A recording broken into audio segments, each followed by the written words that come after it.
Former President Donald Trump made big news late last night when he announced his complete and total endorsement of Judiciary Committee Chairman Jim Jordan for Speaker of the House. Remember, Trump also gave Jordan the Presidential Medal of Freedom back in 2020. Not a big surprise. Trump's announcement led Texas Congressman Troy Nehls to say he's now supporting Jordan after previously promising to nominate Trump.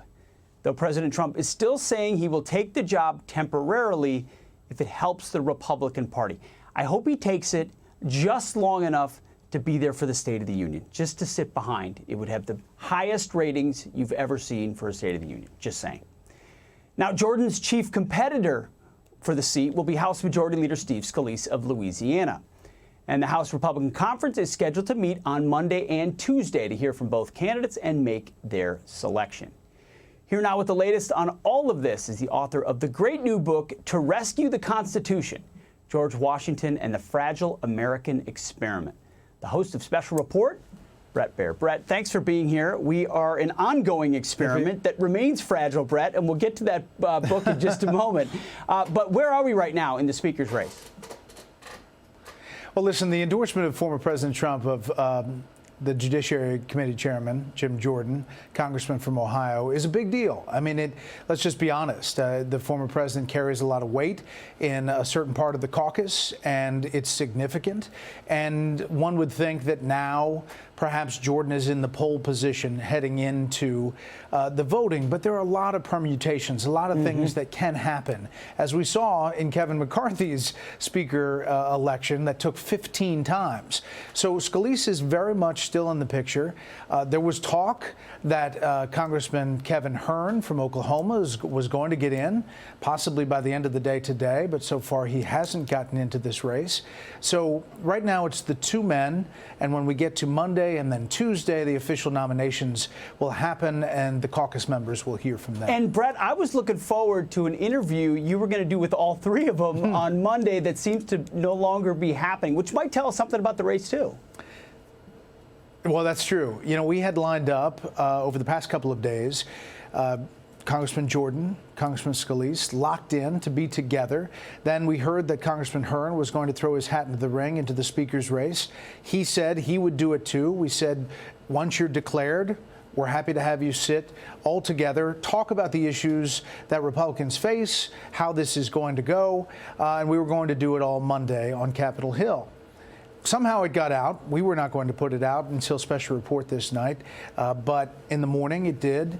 And then there was a lot of pressure, a lot of anxiety from caucus members saying, why are you going to do this on TV? Congressman Hern still hasn't gotten in the race. I think he's on Cavuto tomorrow, but we'll see.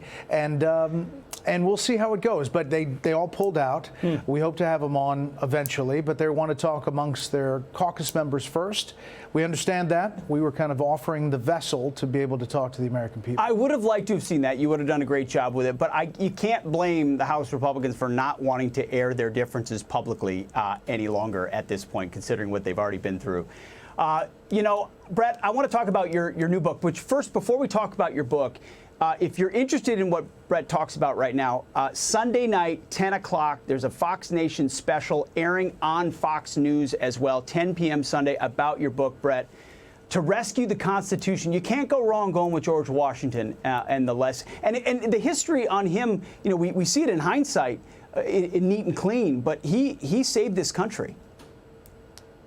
Yeah, it really did. And the special encapsulates kind of the book. And you've worked with Fox Nation for a long time. It is great to have the documentaries really dig in and provide this viewing. And it's going to be great for the hour. The book itself it really gets to the heart of the founding of our country. And we don't remember really in history books, and kids certainly are not getting enough history taught to them about the founding of our country and how close we were to not actually having a country. And so this book delves into that, delves into why Washington was the man that held it all together. And it comes out Tuesday, but the special airs Sunday night. Bret, small curveball here. I did mention the fragile nature.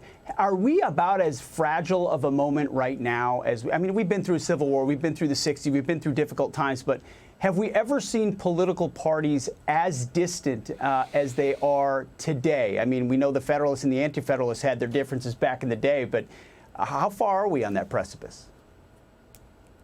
Yeah, I mean, talking about reprogramming is a different place. It's listen, we are in a partisan spot, and we are a divided country. But one thing history teaches us is that we've been there before. We've been in darker places. 1876, Ulysses S. Grant prevented us from getting to a second civil war. George Washington prevented us from not having a nation. We've been in bad spots. So I think optimism is the way to look, but certainly, you know, you could look at X and other places. There's some dark stuff going on there. There is. Good on you, though. Right now feels like a back to basics moment. Let's go back to where we came from. And you're going back to the OG, George Washington. The book is Rescue the Constitution, George Washington and the Fragile American Experiment. Bret, congrats, and we'll be watching on Sunday night. Thanks, Pete. Thank you.